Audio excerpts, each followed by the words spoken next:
keeping up with our motto, let learning be a joy and teaching a pleasure. Here we are with a remote teaching and learning process to bridge the gap. Happy learning, students. नमस्ते बच्चों, कैसे हो आप सभी? आशा है आप सभी स्वस्थ और सुरक्षित होंगे। कक्षा चौथी, विषय हिंदी, पाठ बातुनी कछुआ।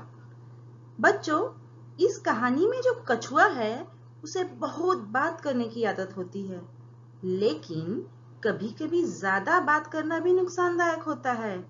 हमें उतना ही बात करना चाहिए जितना जरूरी हो। तो आइए देखते हैं इस कहानी के बातुनी कछुए को अधिक बात करने की क्या सजा मिली।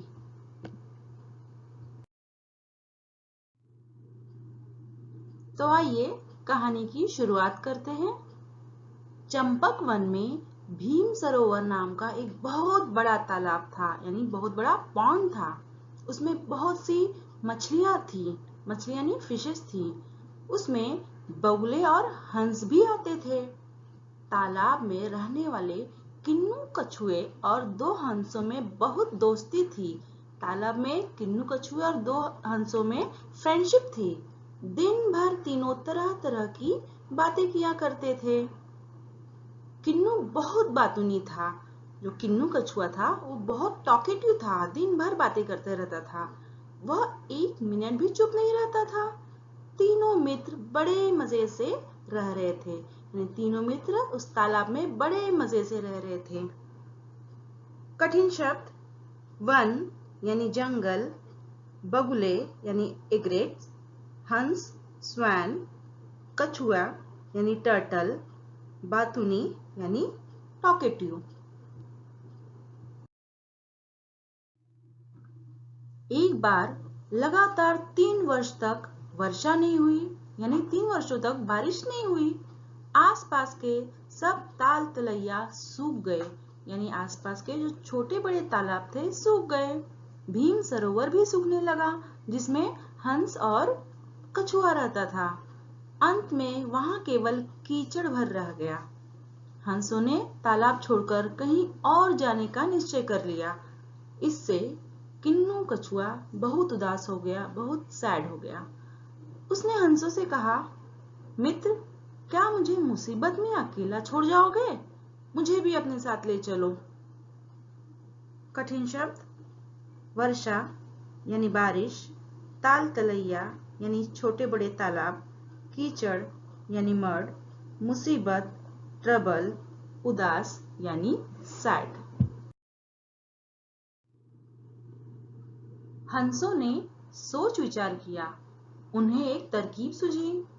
उन्होंने किन्नू से कहा, हम तुम्हें अपने साथ दूसरे तालाब ले जाएंगे, पर तुम्हें चुप रहना होगा। कछुआ मान गया। तो बच्चों, जैसे कि कछुए ने कहा था कि मुझे भी अपने साथ ले चलो, तो हंसों ने बहुत सोचा, फिर उन्हें एक आइडिया सूझा। उन्होंने किन्नू से कहा, हम तुम्हें ले जाएंगे, लेकिन तुम्हें कुछ नहीं बोलना होगा, चुप रहना होगा। और कछुआ भी मान गया। हंसों ने एक लंबी लकड़ी ली। दोनों ने उसे दोनों ओर से अपनी अपनी चोंच में पकड़ लिया। किन्नू ने लकड़ी को बीच से अपने मुंह में दबा लिया।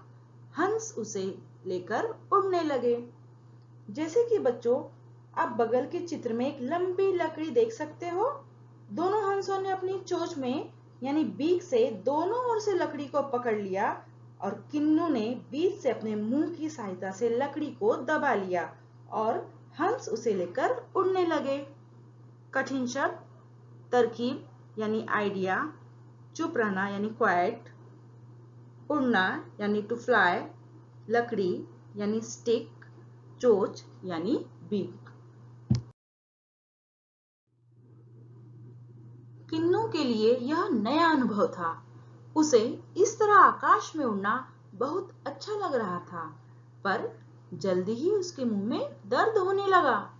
उसने सोचा, हंसों से यह बात कहूं, पर तभी उसे याद आया कि हंसों ने तो चुप रहने के लिए कहा है।